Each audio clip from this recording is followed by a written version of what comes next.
Welcome to Story of Jesus. Catholic Sunday Mass livestream today. We attend the Holy Mass on Sunday 13th October 2024.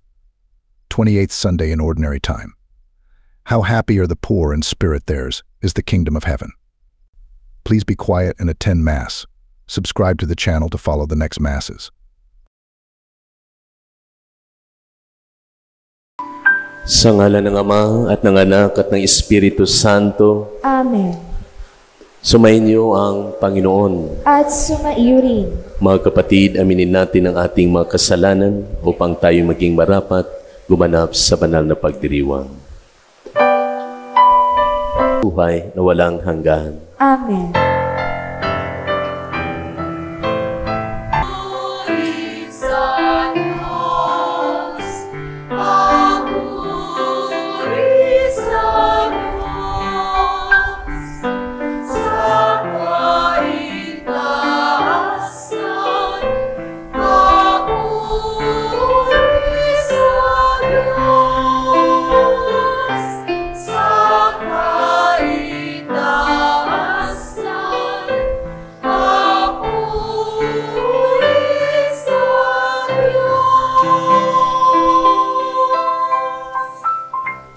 Manalangin tayo. Ama naming makapangyarihan, ang iyo nawang kagandahang loob ay manguna at sumabaybay sa aming pamumuhay ngayon at araw-araw, upang kami itaguyod ng panindigang gumawa ng kabutihan sa pamagitan ni Jesucristo kasama ng Espiritu Santo magpasawalang hanggan. Amen.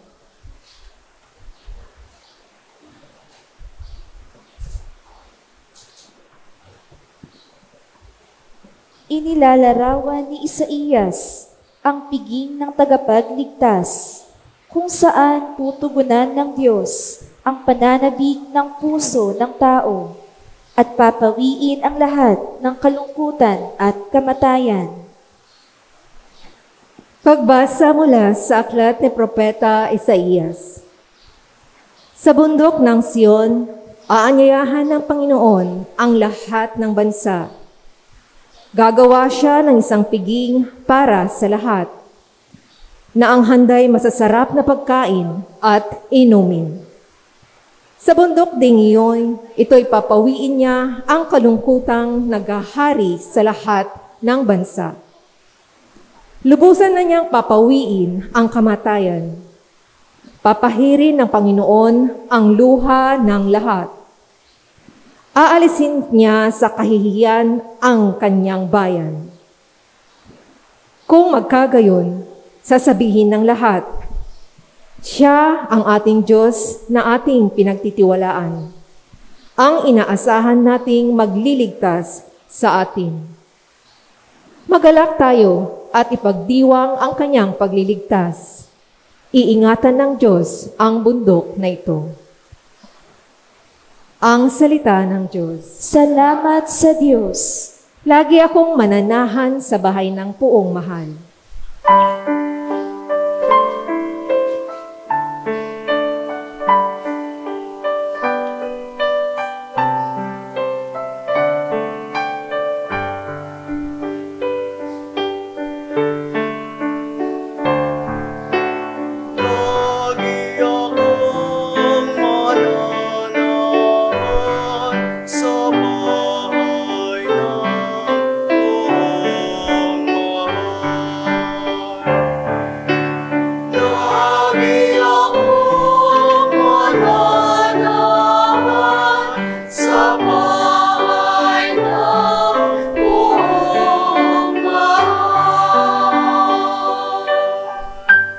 Panginooy, aking pastol, hindi ako magkukulang.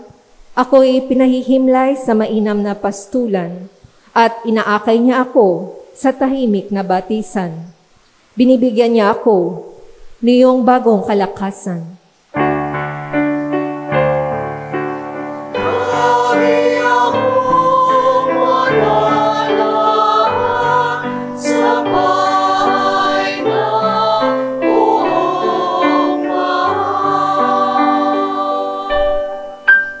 At sang-ayon sa pangako na kanyang binitiwan na matuwid nalandasin doon ako inakay. Kahit na ang daay iyo'y tumatahak sa karimlan, hindi ako matatakot, pagkat ika'y kaagapay. Ang tungkod mo at pamalo ang gabay ko at sanggalang.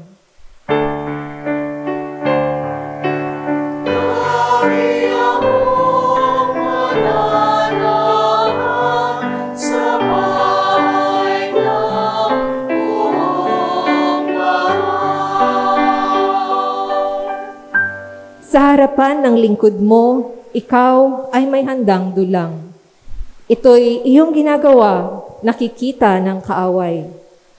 Nalulugod ka sa akin, na ulo ko ay langisan at pati na ang akalis ko ay iyong pinaapaw.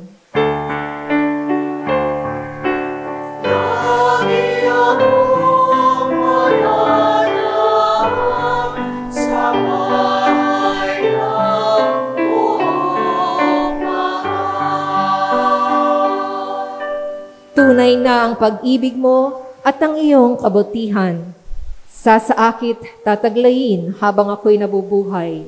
Doon ako sa templo mo lalagi at mananahan.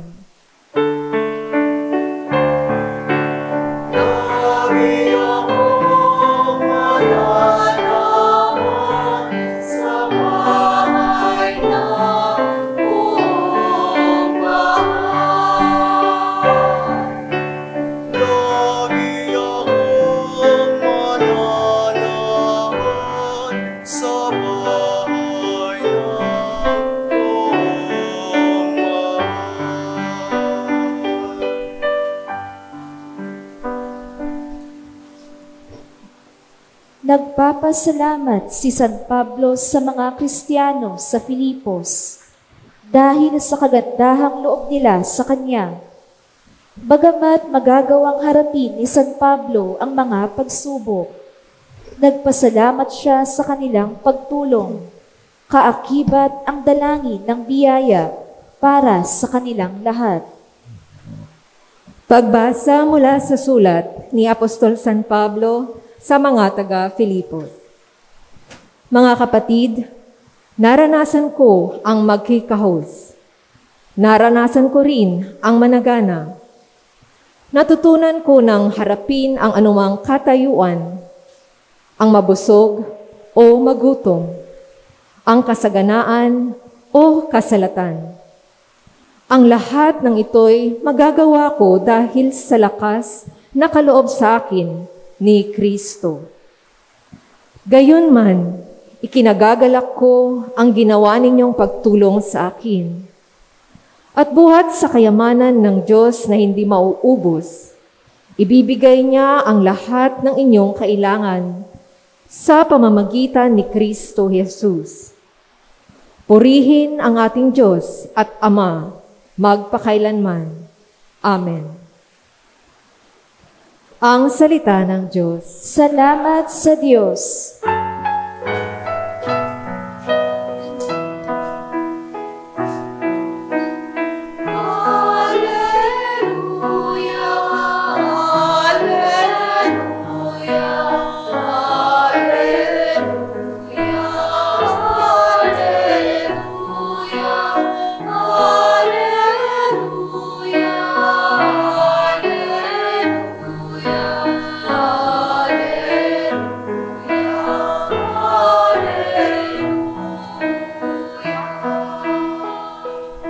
Diyos Ama ni Jesucristo, kami liwanagan mo at tutugon kami sa iyo.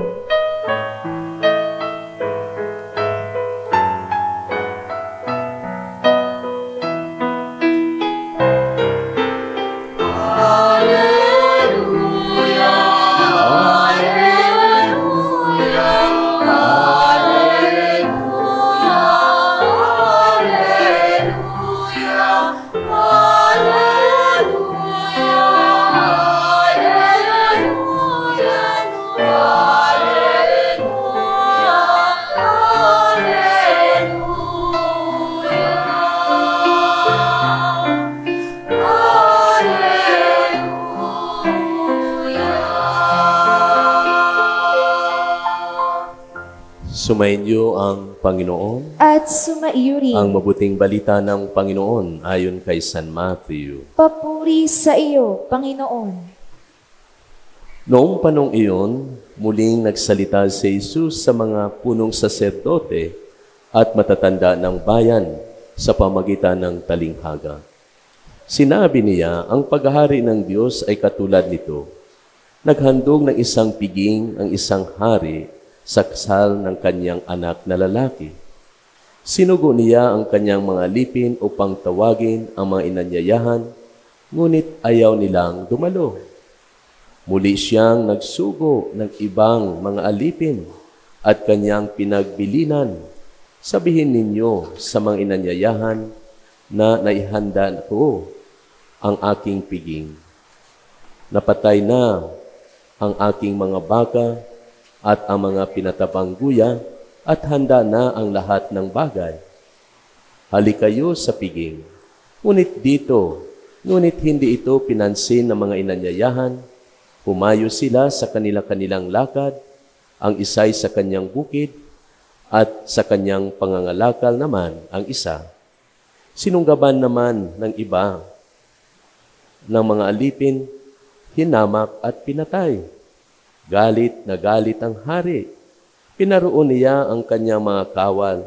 Ipinapuksa ang mga mamatay taong iyon at ipinasunog ang kanilang lungsod. Sinabi niya sa kanyang mga alipin, nakahanda na ang piging. Ngunit hindi karapat-dapat ang mga inanyayahan.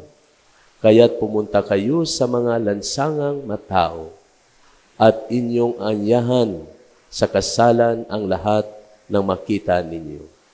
Lumabas nga sa mga panauhing lansangan ang mga alipin at isinama ang lahat na nagtagpuan. Masama't mabuti, ano pat na puno ang mga panauhin, ang buluwagang pangkasalan. Mga kapatid, ang mabuting balita ng Panginoon. Pinupuri ka namin, Panginoong Hesukristo.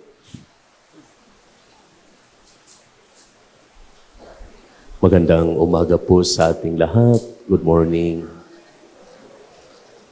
Ang bawat kultura may kanya-kanyang mga practices. Siguro sa norte, sa Mindanao, iba. Lalong-lalo na sa pag-aasawa.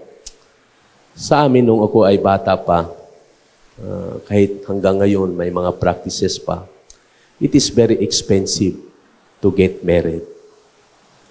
Talagang mahal pag ikaw ay may planong mag-asawa, lalong-lalo na pag ang anak mo ay lalaki. Swerte ka pag ang anak mo ay babae, pero pag ang anak mo ay lalaki, talagang hindi madali. Dahil may practice kami na tinatawag na Dori. Pag ang anak mo ay babae, pwede ka makahingi kahit ano ang mga gusto mo sa buhay. Pag mag-asawa yung anak mong babae, pwede mo sasabihin, okay, itong aking gusto, 2 baka, 2 kalabaw, 3 kabayo, 5 gong, radyo cassette.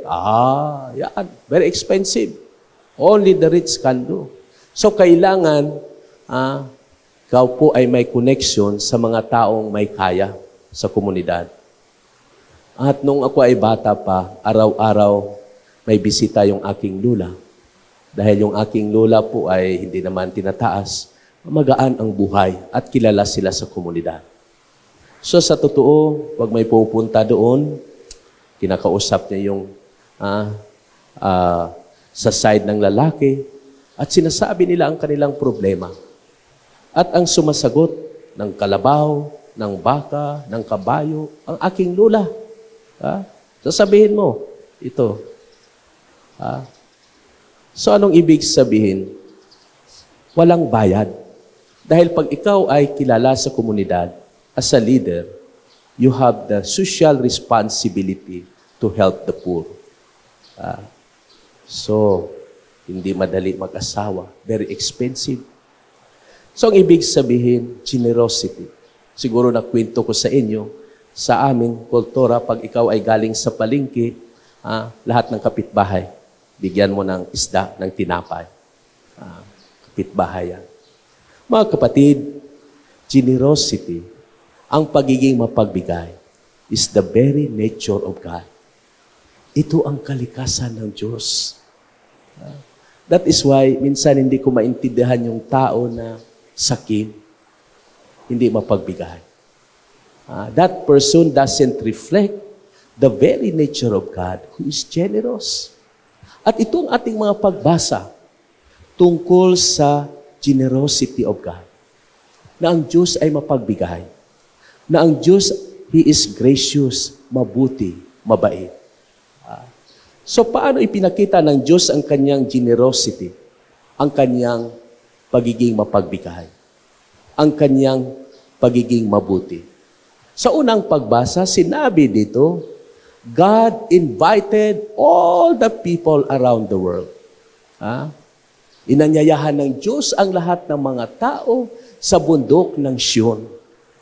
At doon sa bundok ng Sion, siya ay naghanda ng isang piging. Masasarap na pagkain, masasarap na inumin. At hindi lamang iyan sa bundok ng Sion na ito, papawiin ng Diyos ang kalungkutan ng lahat ng mga tao.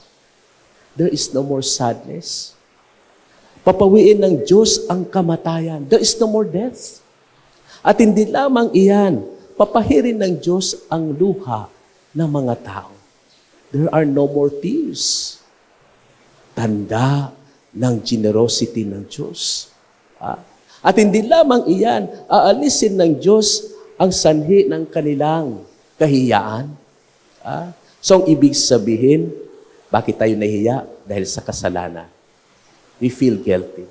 So, nandyan ang pagpapatawad ng Diyos.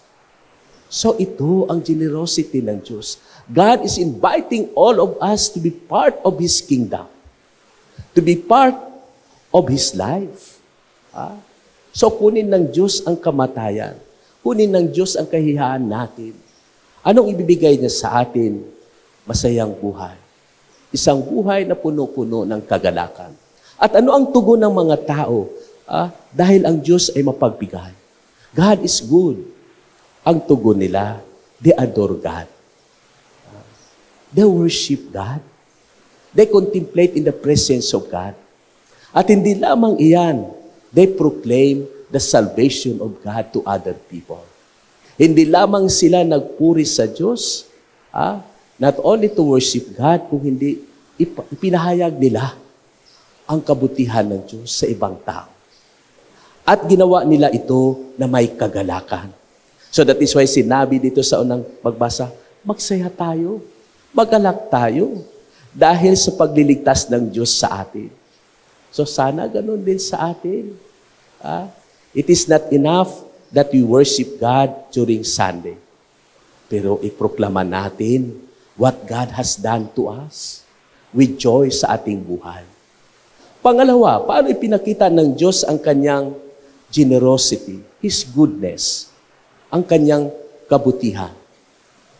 In a specific person, kay Pablo. Si Pablo po ay naging mabuti ang Diyos sa kanya. Anong sinabi niya? Hindi ako karapat-dapat na maging alagad ng Diyos, ni Jesus. Dahil ako po isang taong masama. Hindi ako mabait. Umuusig ng mga Kristiyano. But God has chosen me to be His apostle to the Gentile. God's generosity. Alam ninyo, sa mga tao sa unang tipan, ang mga pinili ng Diyos yung hindi karapat-dapat. Tingnan ninyo si Moses, mamatay tao. He is a killer. Pinatay niya ang isang Egyptio. Pero pinili pa rin siya ng Diyos. Naging leader siya na may kababang loob. Tingnan niyo si Abraham. May pagkukulang din siya sa isang taong matakutin. Nung dinala niya ang kanyang misis sa Ehipto, paano niya pinakilala si Sarai? Sabi niya, she is my sister. Kapatid ko yan, ha? Bakit natakot siya? Baka papatayin siya ng Pharaoh. Tingnan ninyo si David, nakikiapid, pero pinili pa rin ng Diyos. Sa gitna ng lahat, ang laman ng puso ni Haring David ay walang iba kung hindi ang Diyos. So ito si Pablo, parang ganoon din sa atin. Hindi tayo karapat-dapat. But God has chosen us to be a mother, to be a server, to be a leader. Dahil ang Diyos natin ay mabuti, mabait. Pangalawa, paano maranasan ni San Pablo ang kabutihang loob ng Diyos? His generosity, His goodness. Dahil sa lakas na natanggap niya mula sa Diyos. God provided him strength. Sabi ni San Pablo, lahat ng hirap sa buhay, dito, naranasan ko ang pagiging dukha, nagutom ako, inuusig ako, pinapahiya ako sa mga tao, nilagay ako sa bilangguan, pero nagpasalamat ako sa Diyos. Nalampasan ko ang lahat na ito dahil sa kaloob ng Diyos sa akin ng lakas. Yun ang biyaya na natanggap binigay sa kanya ng Diyos. Strength. At ano ang tugon ni Pablo? Siya ay naging mabuti din sa mga taga-Filipos. He became generous. At ano ang tugon ng mga taga-Filipos? Naging mabait din sila kay Pablo. Mabuti. So they supported Paul sa kanyang misyon. Sa pagbibigay ng ayuda sa mga taong nangangailangan sa Jerusalem. So nakita ninyo, generosity begets generosity. Sa ating buhay, may marami tayong pagsubok, may problema, may mga kasama tayo sa bahay na may sakit. Alam ninyo, ang hingin natin sa Diyos ang lakas, strength, para malampasan natin ang lahat na ito. So katulad ni Pablo, dahil naging mabait ang Diyos sa kanya, God is generous. Naging mabuti ang Diyos sa kanya. Ano ang kanyang ginawa? He praised God all the time. Siya ay nagpupuri sa Diyos. Nagpapasalamat sa Diyos.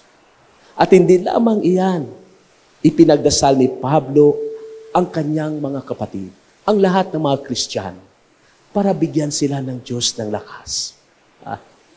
So sana maging ganun din tayo.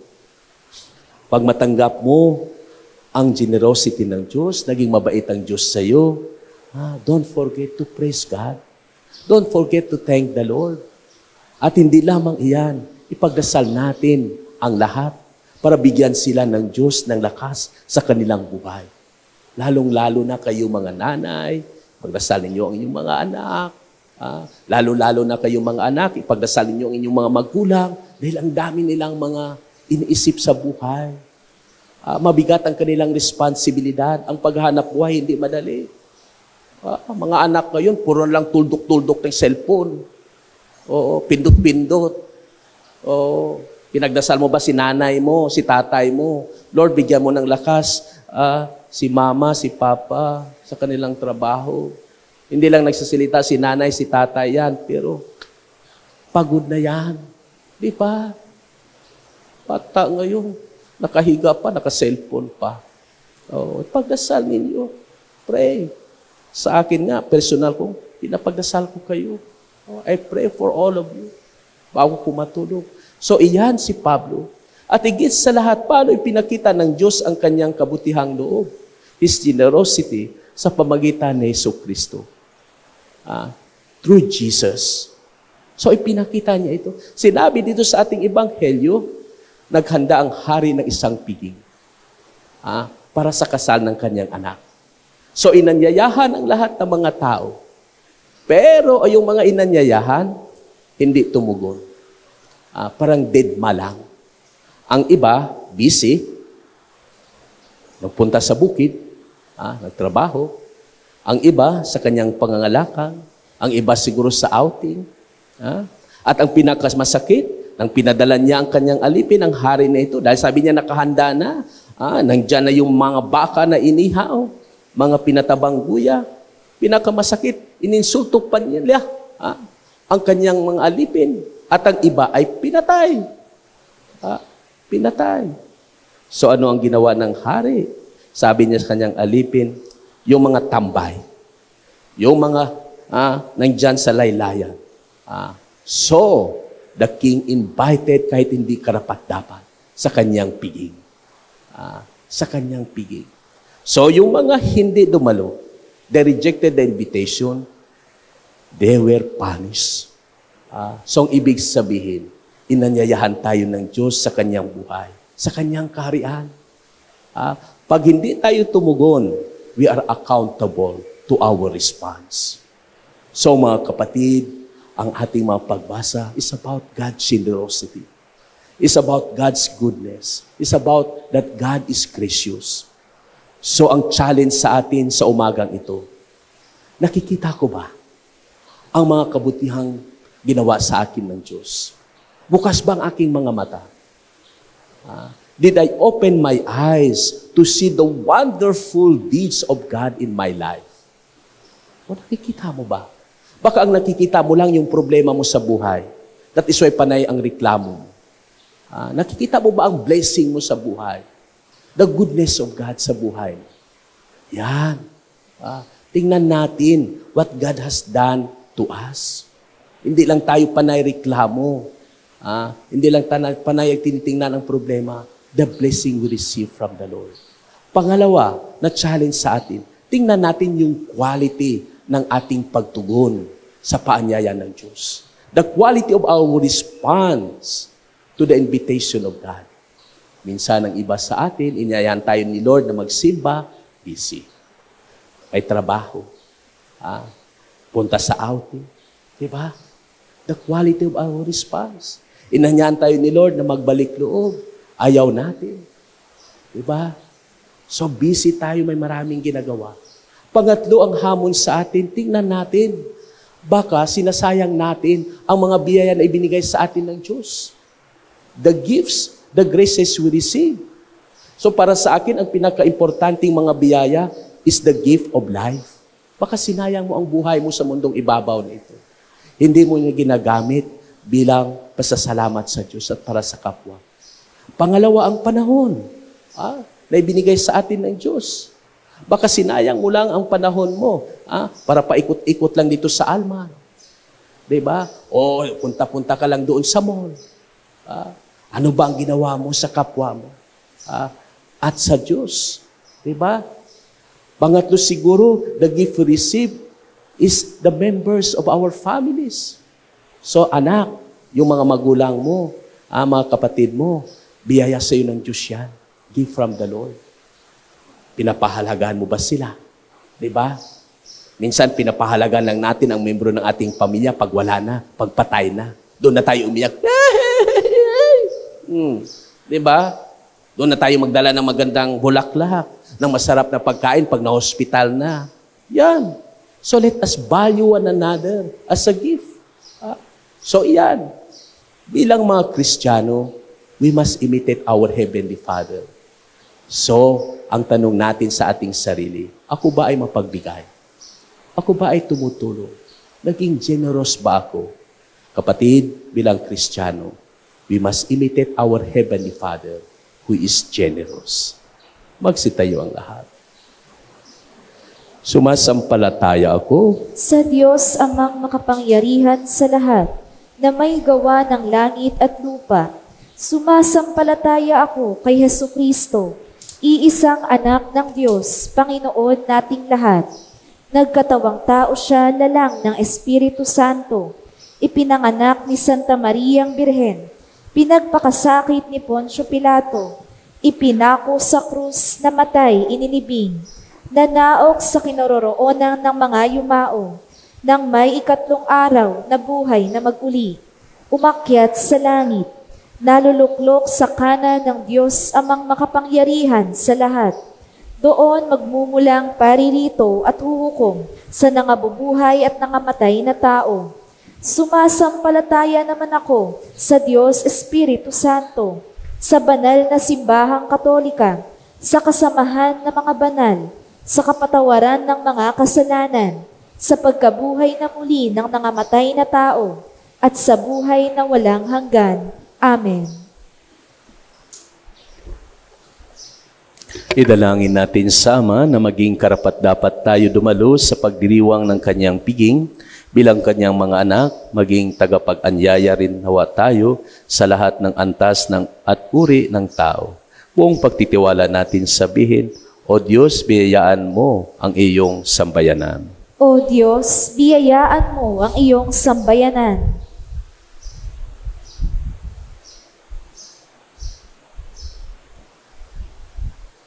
Para sa Santo Papa, mga obispo, kaparian at mga diakono, maging tagapaghatid nawa sila ng mabuting balita sa lahat ng panahon at uri ng tao. Manalangin tayo sa Panginoon. O Diyos, biyayaan mo ang iyong simbayanan. Para sa mga pinuno ng pamahalaan, panigan nawa nila ang mga dukha, may sakit, nagugutom at mga inaalipusta sa lipunan upang maramdaman ng mga ito ang piging na inayhain ng Diyos para sa kanila. Manalangin tayo sa Panginoon. O Diyos, biyayaan mo ang iyong sambayanan. Para sa mga biktima ng karahasan, sakuna at terorismo, biyayaan mo nawa sila ng pag-asang makabangon muli sa tulong at malasakit ng may magagandang kalooban. Manalangin tayo sa Panginoon. O Diyos, biyayaan mo ang iyong sambayanan. Para sa mga nangangalaga sa kalikasan, tulungan mo silang panatilihing gamitin ang angkop at alagaan ang inang kalikasan para sa kapakinabangan ng lahat ng tao. Manalangin tayo. O Diyos, biyayaan mo ang iyong sambayanan. Para sa aming lahat, matugunan nawa namin ang iyong paanyayang makisalo sa paging ng iyong anak sa pamamagitan ng makabuluhang pagdiriwang ng banal na misa at pakikiisa sa mga gawain ng simbahan. Manalangin tayo sa Panginoon. O Diyos, biyayaan mo ang iyong sambayanan. Ama naming Diyos, dinggin mo ang panalangin ng iyong sambayanan. Tulutan mo nawa kaming maging karapat-dapat na dumalo sa iyong piging. Hiniling namin ito sa ngalan ni Kristong aming Panginoon. Amen. Panalangin para sa balikhandog. Ama naming mapagmahal at mapagkalinga, salamat sa iyong walang hanggang pag-ibig. Hindi namin mapapantayan ng iyong kabutihang loob. Subalit buong pagpapakumbaba, iniaalay namin sa iyo ang bahagi ng iyong mga biyaya. Tanggapin mo po ang aming handog upang maging kasangkapan kami sa pagtulong sa aming kapwa at sa pagpapalaganap ng iyong kaharian dito sa lupa. Kasama ni Maria na aming ina at ni Jesus na aming Panginoon. Amen.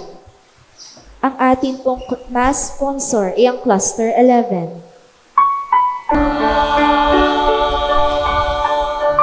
Manalangin kayo mga kapatid upang ating pagkain ay kalugdan ng Diyos sa amang makapangyarihan. Tanggapin nawa ng Panginoon itong paghahain sa iyong mga kamay, sa kapurihan niya at karangalan, sa ating kapakinabangan at sa buong sambayanan niyang banal. Ama naming lumikha, tanggapin mo ang aming mga panalangin na sumasaliw sa aming paghahain, upang sa ginaganap naming pagdiriwang kami ay makatawid sa kaluwalhatian sa pamagitan ni Jesucristo kasama ng Espiritu Santo magpasawalang hanggan. Amen. Sumainyo ang Panginoon. At sumaiyo rin. Itaas sa Diyos inyong puso at diwa. Itinaas na namin sa Panginoon. Pasalamatan natin ang Panginoong ating Diyos. Marapat na siya ay pasalamatan. Ama naming makapangyarihan, tunay nga marapat na ikaw ay aming pasalamatan kahit na ikaw ay pinagtaksila ng sangkatauhan.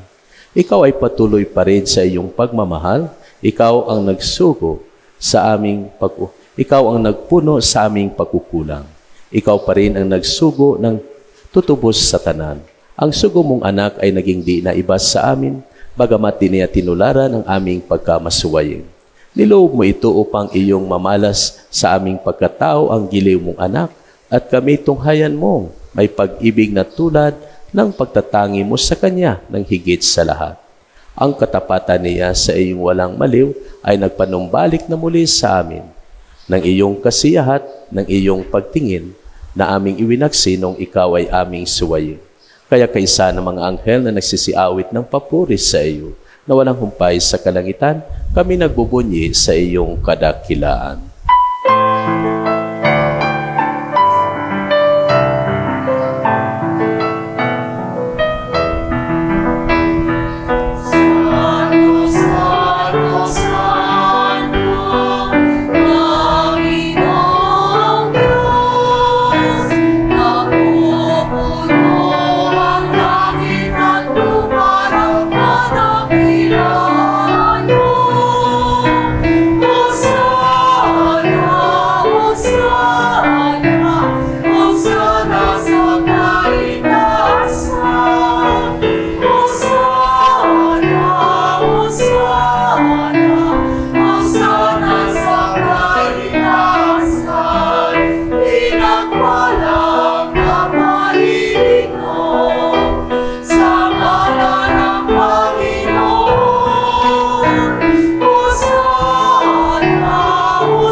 Ama naming banal, ikaw ang buka ng tanang kabanalan, kaya't sa pamagitan ng iyong Espiritu, gawin mong banal ang mga kaloob na ito upang para sa amin maging katawan at dugo ng aming Panginoong Hesus Kristo.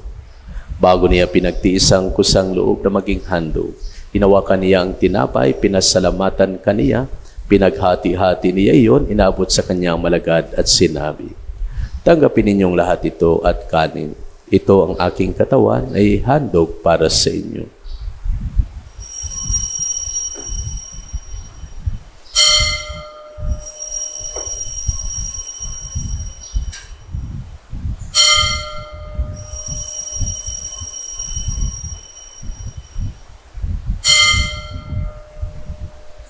Gayon din naman, pagkatapos ng hapunan, hinawakan niya ang kalis, muli kaniyang pinasalamatan, inabot niya ang kalis sa kanyang malagad at sinabi, "Tanggapin ninyong lahat ito at inumin. Ito ang kalis ng aking dugo, dugo ng bago at walang hanggang tipan.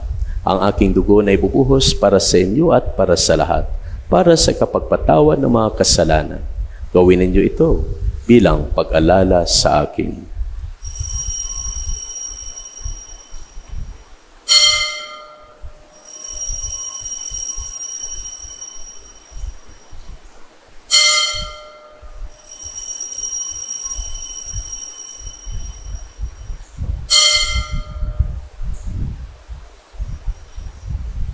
Ipagbunyi natin ang misteryo ng pananampalataya.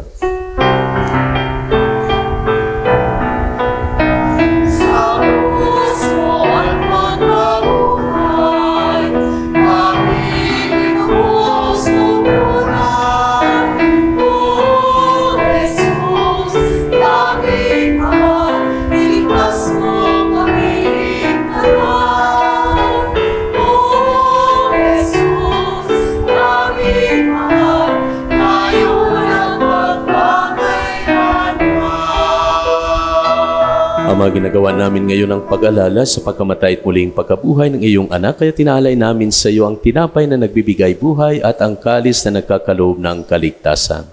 Kami nagpapasalamat dahil kami iyong minarapat na tumayo sa harap mo para maglingkod sa iyo. Isinasamo namin kami magsasalo-salo sa katawan at dugo ni Kristo ay mabuklod sa pagkakaisa sa pamagitan ng Espiritu Santo. Malingapin mo ang iyong simbahang laganap sa buong daigdig. Puspusin mo kami sa pag-ibig kay San Francisco na aming Papa at ni Roberto na aming Obispo at ng Tanang Kaparian. Alalahanin mo rin ang mga kapatid naming nahimlay na may pag-asang sila'y muling mabubuhay. Gayon din ang lahat ng mga pumanaw. Kaawaan mo sila at patuloyin sa iyong kaliwanagan. Kaawaan mo at pingdapatin kaming lahat na makasalo sa iyong buhay na walang wakas. Kaysa ng mahal na Birhen Maria na Ina ng Diyos, kaysa ng mga apostol at ng lahat ng mga banal na namuhay dito sa daigdig ng kalugod-lugod sa iyo. May pagduwang-nawa namin ang pagpupuri sa ikarangal mo sa pamagitan ng iyong anak na aming Panginoong Hesus Kristo. Sa pamamagitan ni Kristo, kasama niya at sa Kanya, ang lahat ng parangal at papuri ay sa iyong Diyos Ama, makapangyarihan, kasama ng Espiritu Santo, magpasawalang hanggan.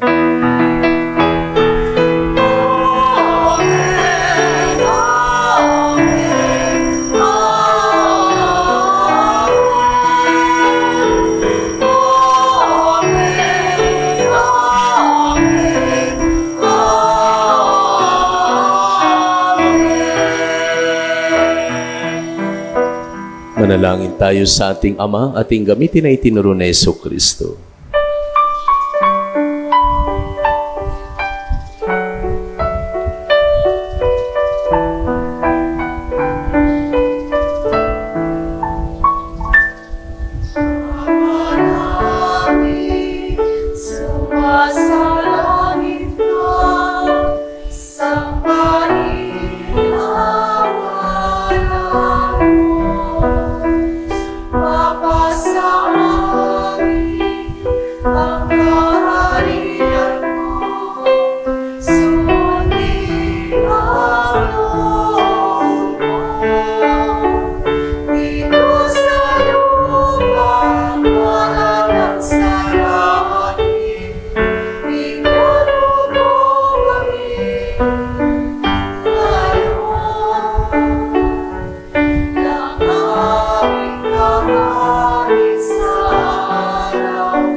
Hiniling namin kami adya sa lahat ng masama, pagkalooban ng kapayapaan araw-araw, iligtas sa kasalanan at ilayo sa lahat ng kapahamakan, samantalang aming pinanabikan ang dakilang araw ng pagpapahayag ng tagapagligtas naming sa Jesucristo.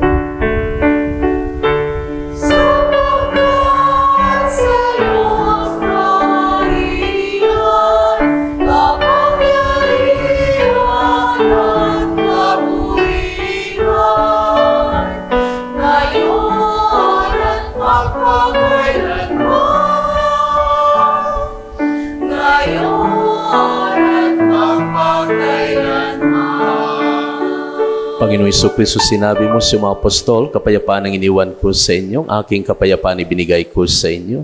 Tunghayan mo ang aming pananampalataya at huwag aming pagkakasala. Pagkalooban mo kami ng kapayapaan at pagkakaisa, ayon sa iyong kalooban kasama ng Espiritu Santo, magpasawalang hanggan. Amen. Ang kapayapaan ng Panginoon ay laging sumainyo. At sumaiyo rin. Magbigayan tayo ng kapayapaan sa isa't isa. Peace, peace.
Ito ang kordero ng Diyos. Siya ay naging mabuti sa atin. Ibinigay niya ang kanyang buhay para sa atin. Siya nag-alis sa mga kasalanan ng sanlibutan. Mapapalad ang tinatawag sa kanyang piging. Panginoon, hindi ako karapat-dapat na magpatuloy sa iyo. Ngunit sa isang salita mo lamang ay gagaling na ako. Espiritual na pakikinabang. Mahal kong Jesus, nananampalataya akong ikaw ay nasa kabanal-banalang sakramento. Minamahal kita sa lahat at nagnanais akong tanggapin ka sa aking kaluluwa. Bagamat hindi kita matatanggap bilang isang sakramento sa ngayon, naway bumisita at manatili ka sa aking puso. Niyayakap ko ang iyong presensya at nakikipag-isa ang buong pagkatao ko sa iyo. Huwag mo sanang hayaang mamaglit ako sa iyong piling. Amen.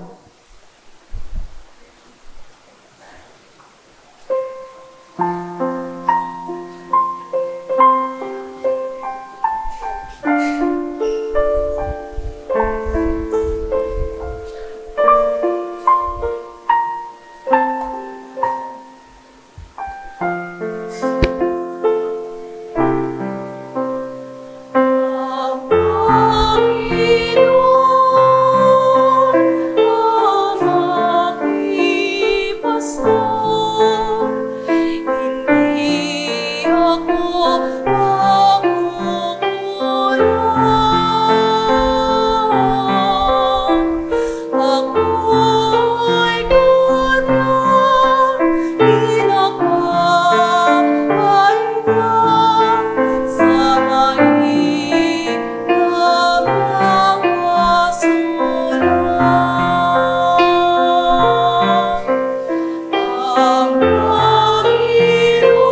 Magsitayong lahat.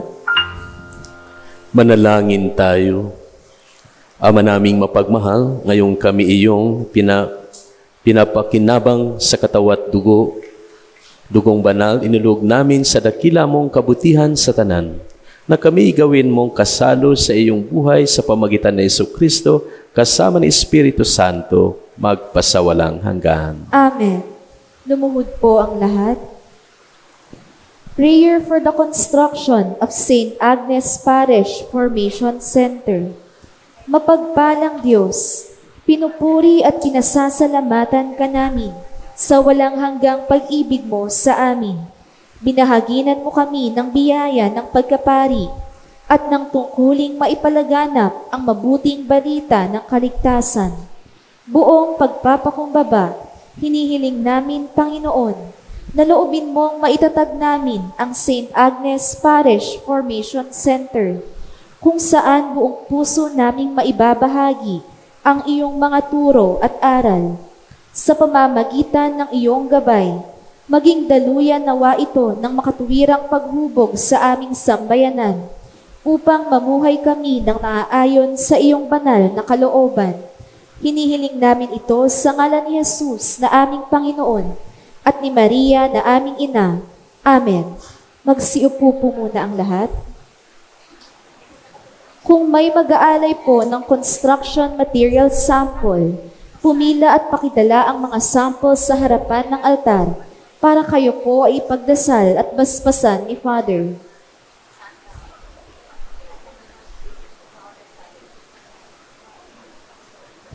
Mga paalala. Mayroon po tayong second collection, tulong para sa construction ng St. Agnes Parish Formation Center.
Maraming salamat po. Mga paalala. Una, available na po ang mga All Souls envelope sa parish office, kung saan isusulat ang mga pangalan ng inyong mga namayapang mahal sa buhay. Maaari po ninyong ihulog sa drop box kasama ng inyong donasyon na may label na envelope for the souls na nakalagay malapit sa imahe ni St. Agnes. Sana po ay maihulog ninyo ito para maisama sa 9 days novena ng mga kaluluwa na magsisimula sa October 23 hanggang October 31. Simula naman po sa November 1 hanggang November 25 ay ipagdarasal at babasbasan na po ni Father bago ang final blessing sa misa ang mga envelope na may pangalan ng inyong mga mahal sa buhay na namayapa na. Wala po muna tayong pagbanggit ng mga kaluluwa sa panahon na iyon. Pangalawa, inaanyayahan ni Engineer Peter Rivera, Almar Subdivision Homeowners Association President, ang lahat na sumali sa gaganaping Fun Run and Family Day sa October 21, Sabado, alas 5 ng umaga. Assembly, Almar Covered Court. May registration fee na 50 pesos para sa nasabing fun run. Pangatlo, magalak na ibinabahagi ng St. Agnes Parish Youth Ministry ang ikatlong kapehingahan ni Agnes na may temang pahinga sa bawat paghinga. Kasabay ng pagdiriwang ng Mental Health Awareness Month ngayong buwan, inaanyayahan ang lahat ng kabataan, 13 to 39 years old. Gaganapin ito sa ika-21 ng Oktubre, Sabado, sa ganap na alas 4 ng hapon sa St. Agnes Parish. Ito ay isang araw ng pananalangin, kantahan at pakikipagkaibigan.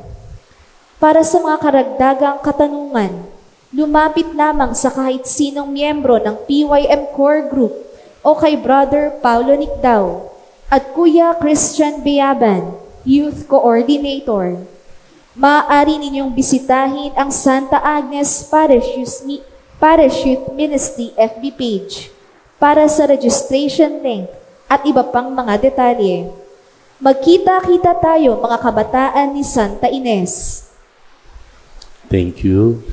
So ako rin ay nagpapasalamat sa sponsor sa ating misa, ang Cluster 11, ang Matrix. Palapakan natin sila. Thank you. At maraming salamat din sa mga tulong ninyo sa ating construction. So mahirap na tayong gawain ngayon nasa architectural. So sana hindi kayo mapagod. Alam po, ang sa inyo napapagod na sa pagbibigay. Okay, so tulad sa sinabi ni San Pablo, we must pray for strength para hindi tayo mapagod at hindi naman napapagod sa atin ng Diyos. Okay, so para bigyan pa tayo ng Diyos ng maraming biyaya. So I hope that we will help one another, support one another, at higit sa lahat, huwag tayo matakot na magbahagi, mag-share. Alam naman natin, hindi tayo pabayaan ng Diyos. Okay. Amen? Amen. Magsitayo ang lahat. Sumainyo ang Panginoon. At sumaiyo rin. Magsiyuko kayo habang iginagawad ang pagbabasbas ng Diyos.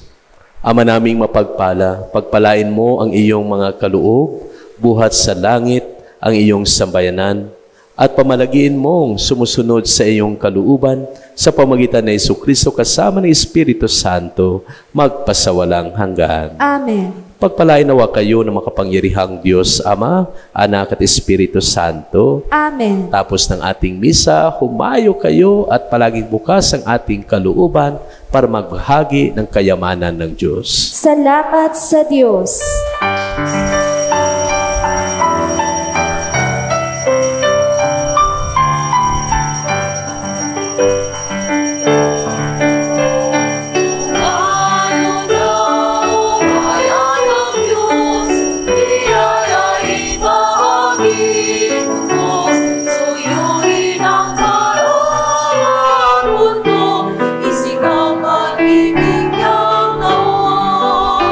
Salamat sa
Thanks for joining the Holy Mass today. Please like, subscribe for more. See you later.